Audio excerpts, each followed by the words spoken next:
What is going on YouTube? Reidboyy on Twitch back again with a new updated close range top 5 meta class setups for you to use. So whatever you've been using, throw it all away. The meta's changed, the meta's shifted. There are new guns taking over that you need to be using right now, and I've got you with the best class setups you can possibly use for each one of these guns. So let's get started, get into it right away with number 5 on the close range best class setups list, the regular striker. The regular striker SMG. This thing is good. I kind of struggled with what to put at the number 5 spot on the list. There's a bunch of guns that are hovering right around, the effectiveness of number 5.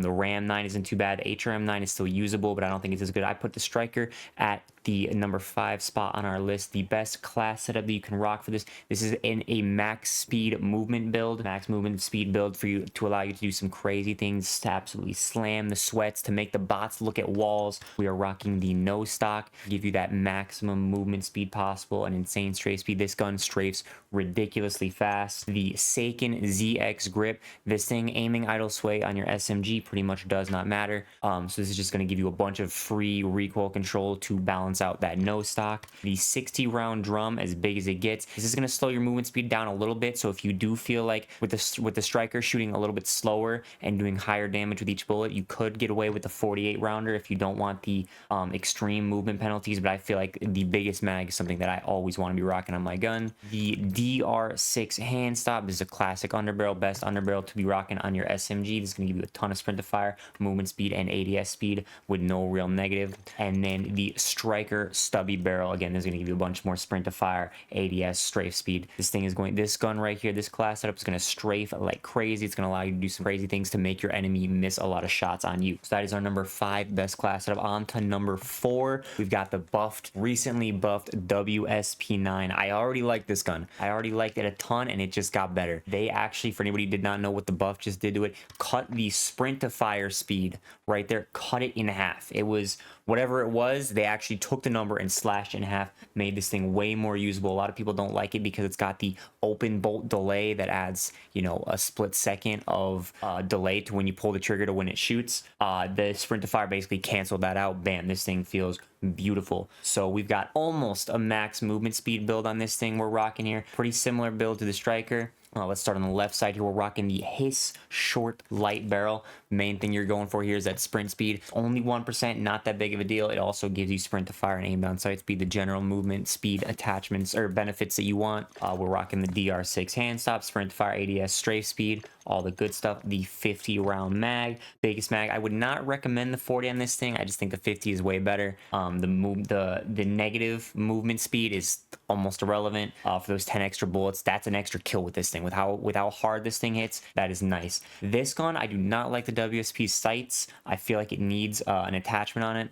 Not a fan of the iron sights. And this is also the only gun where I actually like this nipple sight, the NIDAR model 2023. The only gun that I feel like with the way it recoils, I feel like this sight just kind of feels nicer than everything else. But sights are all personal preference. Whatever sight you want to rock on this thing, go with that. And then we are rocking the WSP factory stock. It's a little no stock junior. The no stock on this thing, with how slow it shoots, missing 2 bullets is very detrimental. So the no stock is just not worth the movement speed benefits on this thing. So the factory stock we're running still gives you extra movement speed, not as much as a no stock, but is gonna notice the recoil gun kick being a quarter as bad, even less than that really. So the factory stock is what you want to be rocking on this thing. That is the best WSP9 class setup that you can be rocking right now. On to number 3, the best SMG in the game right now. Spoiler for the rest of the list. This is the best SMG you can be using, the Striker 9. With the nerfs to the HRM 9, HRM 9 steps aside. The Striker 9 is the new king of the SMGs.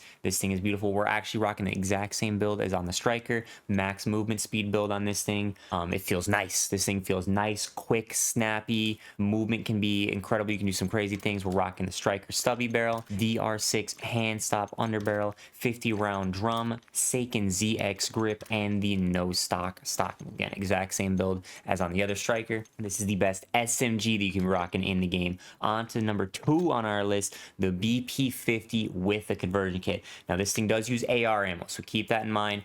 I pair this thing much more with a sniper. I like it a lot more using a sniper on Rebirth Island. The biggest downfall of this gun is, the reason why it's not number one, is its damage fall off range. Once it hits past that first damage range, the amount of damage it does falls off a cliff, and you notice right away that you start shooting hugs and kisses and nerf darts, and it's very weak, which is why it is not at number one.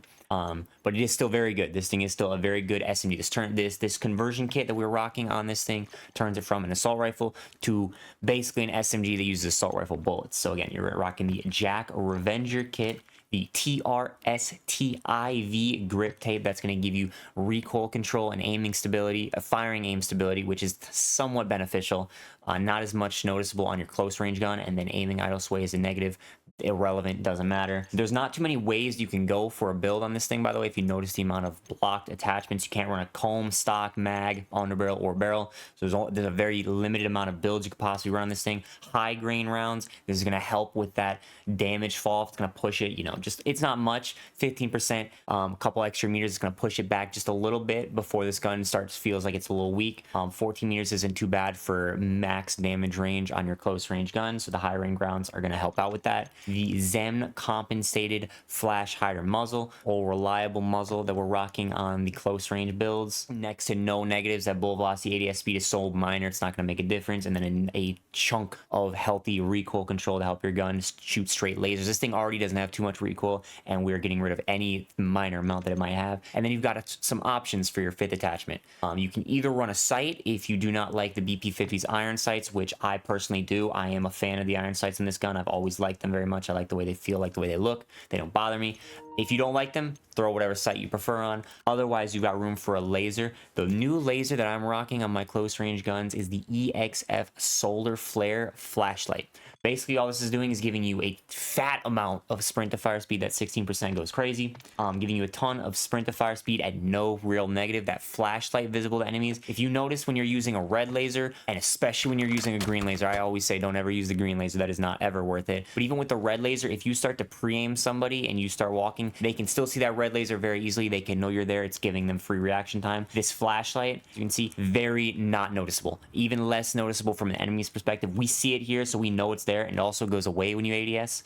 This is not noticeable at all from an enemy's perspective. They're going to hear your footsteps more than they're ever going to notice this flashlight. So this has no real con, and it gives you a ton of extra sprint to fire. Make it way better close range. So that is the best number 2 class setup in the game. The BP50 assault rifle conversion kit turns into an SMG. Now, before we get to number 1, we're going to throw in the honorable mention real quick. We're going to throw this at between number 1 and 2.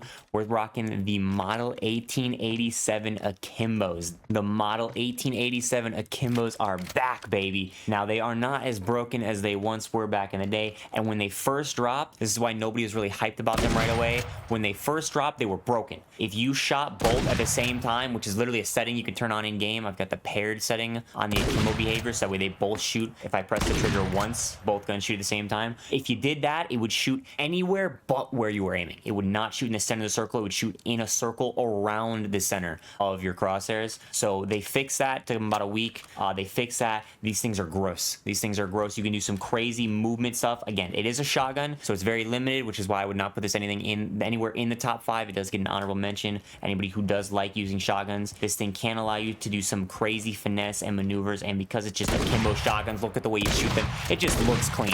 It looks clean, it looks good, it looks fun to use, and it's new. That's why we're putting it there. You really can't do too much with a build on this. You can't even run 5 attachments because everything is blocked. So you need the Jack Warden's conversion kit. That is unlocked through a weekly challenge. I think it's week 3 or 4. If you need to figure out how to unlock that. The X10 full choke is the best muzzle to throw on it. And then the Kimura RIL 33 laser light is the best laser that we're rocking. That's really all you can run. You don't want to, again, I always say this, do not want to run a green laser. Green lasers are nowhere near worth using.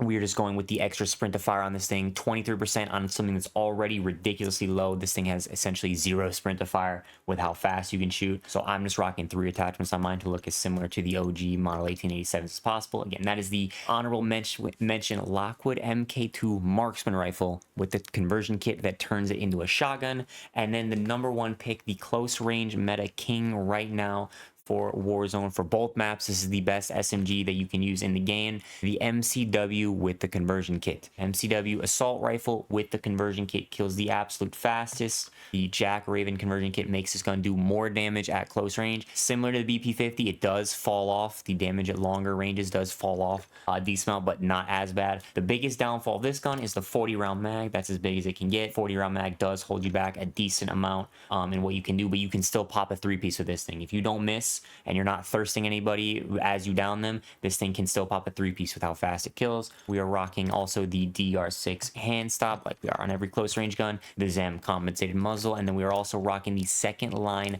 Mammoth heavy barrel to get that 16% effective damage range, push out that that minimum damage or that maximum damage range as far as you possibly can before the damage starts to fall off on this thing. So that is the #1 best close range gun to use in the game right now.